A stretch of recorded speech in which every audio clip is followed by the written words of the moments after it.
What is going on, my friends? This is Eric, and with Peanut in the back. Buddy, can you? He's at the window right now. You can see behind me, we're coming back from Arby's. Now, why would I be going to a fast food restaurant? There he is. He's making his appearance on the screen. Well, first of all, this is kind of a good little road trip hack. And to be fair, I do eat actual fast food on rare occasion. I'm repeating 75 hard. I'm on day like 25 or something. So, and I'm eating an animal-based diet, which is generally 90% of my diet if I'm not doing 75 hard, but being very, very strict here. And so, I ordered two half-pound plates of roast beef, and I love Arby's roast beef. It's good quality, but it's lean roast beef. They marinate it in its own juices with like a little salt. It's pretty basic seasoning. There's no sugar added. There's no fillers. All that stuff's a myth. Quite frankly, Arby's is not even real meat. It's as real as it gets. They slow cook it for 3 hours, so it's really moist. It's really juicy. It's being soaked in its own juices. So I had about 98% of that, and then I gave the rest to Peanut, and he loves it. He's an Arby's boy. Peanut is an Arby's boy. And as I'm eating my Arby's, I was thinking about this. That we get this moron driver to go ahead of me because he doesn't know how to drive. I'm in like the back hills of Tennessee right now, driving over to Nashville.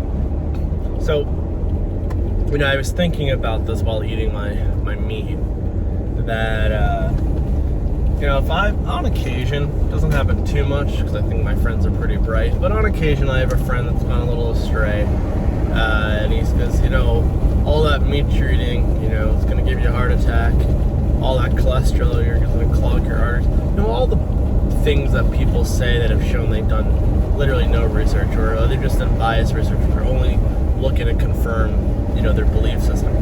Very, very easy to debunk that stuff.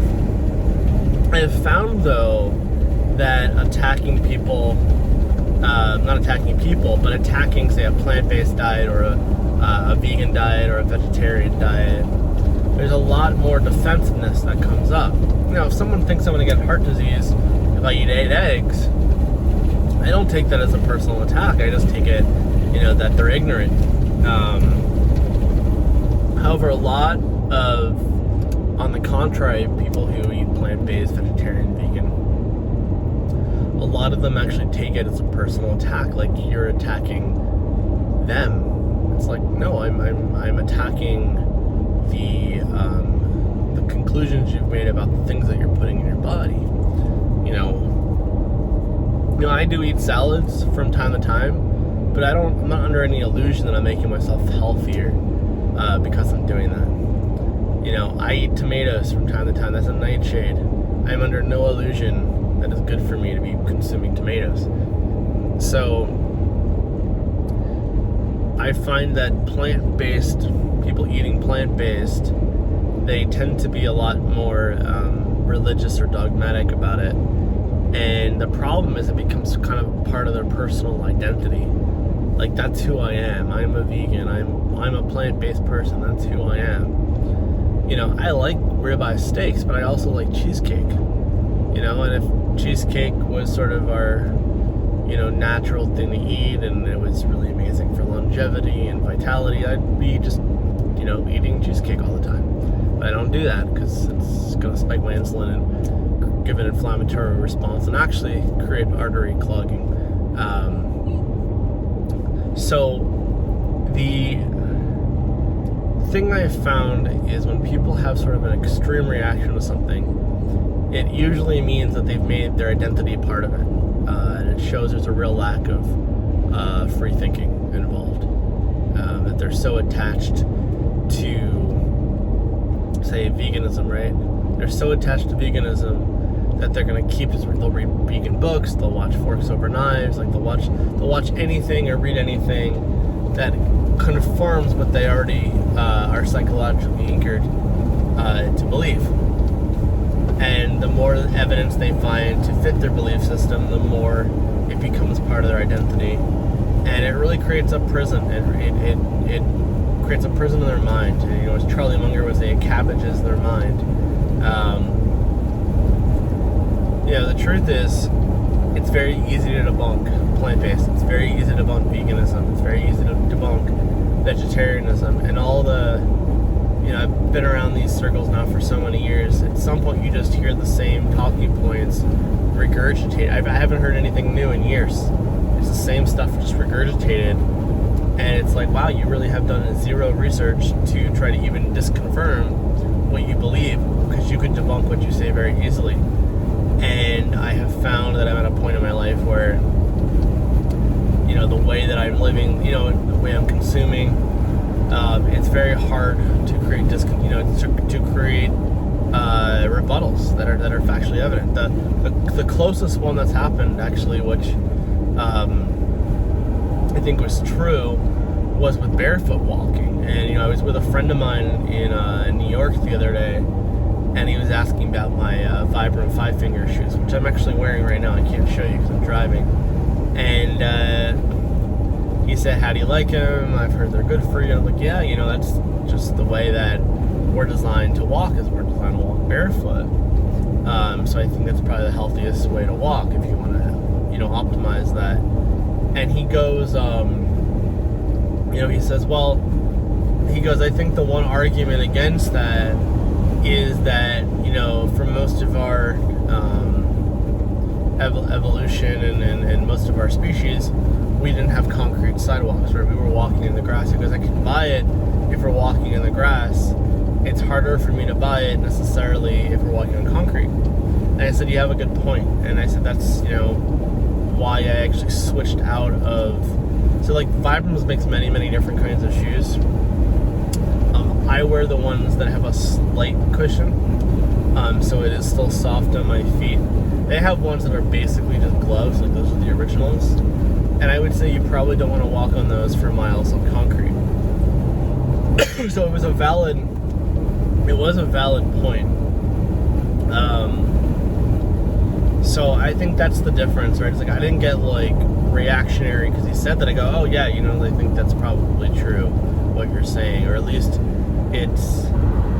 it makes sense, right? It's at least worth looking into." I'd say it probably is true, just intuitively that makes sense, right? But I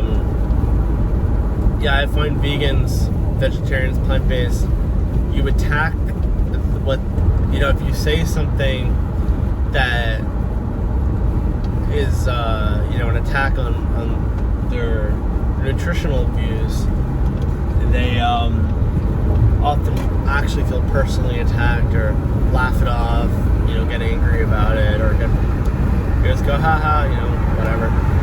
And it just says a lot that they don't really want to, know the truth. They don't really want to understand. They want to, just associate with ideas that confirm what they already think. So, if I think in our modern day, and I don't say this just as a man, but as a person, I think to have an edge in life, one way to have an edge in life is to be able to think in a superior manner. And to think, at least, you're a human being, you're never going to be totally rational, but to strive for rationality, to strive to be objective, to strive to get to some level of truth as best as you can. And to make the effort to just be more rational than, your default mind would allow you to be. That's a whole other conversation. In the age of the internet, where you have access to journals and articles, and people, I think sort of the older generation makes fun of the internet, just like they used to make fun of Wikipedia, which by the way is more accurate than printed encyclopedias. Anything can be written on the internet. Correct, anything can be written on the internet. But that's why you also don't get your information from just like a blog with no source material and no links. So yes, anything can be written on the internet, but you can also easily debunk things on the internet too. And you can basically create research patterns where you're getting experts of, scholarly journals to talk to each other.